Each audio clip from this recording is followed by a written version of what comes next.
নমস্কাৰ। আজি ইংৰাজী নৱবৰ্ষৰ 2026-ৰ প্ৰথম দিন 1 জানুৱাৰী। আজিৰ এই শুভক্ষণত শুভ দিনটোত মই অসমৰ বৰাক ব্ৰহ্মপুত্ৰ পাহাৰ ভৈয়ামত বসবাস কৰা প্ৰতিগৰাকী ব্যক্তিলৈ মোৰ আন্তৰিক নৱবৰ্ষৰ শুভেচ্ছা জ্ঞাপন কৰিলোঁ।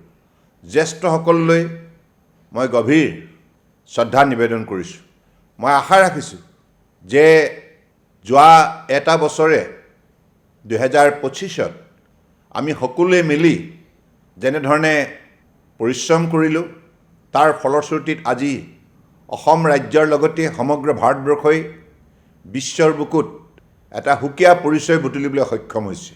সফলতাৰে মাননীয় প্ৰধানমন্ত্ৰী নৰেন্দ্ৰ মোদী ডাঙৰীয়াৰ নেতৃত্বত আজি ভাৰতবৰ্ষই বিশ্বৰ বুকুত নতুন নতুন অভিলেখ সৃষ্টি কৰিছে বিভিন্ন কৰ্মক্ষেত্ৰত। মই আশা ৰাখিছোঁ 2026 চনটো আমাৰ বাবে উল্লেখযোগ্য বৰ্ষ হিচাপে পৰিগণিত হ'ব আৰু আমাৰ অসমৰ প্ৰতিগৰাকী ব্যক্তিয়ে কঠোৰ পৰিশ্ৰমৰ সাধনাৰে নিজ নিজ কৰ্মক্ষেত্ৰত জিলিকি উঠিব। আমি স্বাৱলম্বী হ'ম, আমি সকলোৱে মিলাপ্ৰীতিৰে থাকিম। কাৰণ আমাৰ সাতামপুৰুষীয়া যি সামাজিক সাংস্কৃতিক আধ্যাত্মিক পৰম্পৰা মূল্যবোধ আছে, এই মূল্যবোধৰ আধাৰত বৃহত্তৰ অসমীয়া সমাজখন আমি শক্তিশালী কৰি তুলিম। মই সকলোৰে মংগল কামনা কৰিলোঁ, ঈশ্বৰৰ ওচৰত প্ৰাৰ্থনা জনাইছোঁ প্ৰতিগৰাকী ব্যক্তিয়ে সদায় সুস্থ হৈ থাকক, সুন্দৰ হৈ থাকক, সক্ৰিয় হৈ থাকক, সতেজ হৈ থাকক। মোৰ দৃঢ় বিশ্বাস প্ৰভুৱে আমাক সকলোকে এই ক্ষেত্ৰত কৃপাদৃষ্টি নিক্ষেপ কৰিব।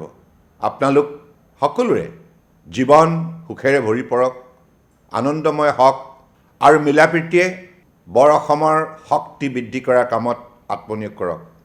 নমস্কাৰ, ধন্যবাদ। জয় আই অসম, ভাৰত মাতা কি জয়।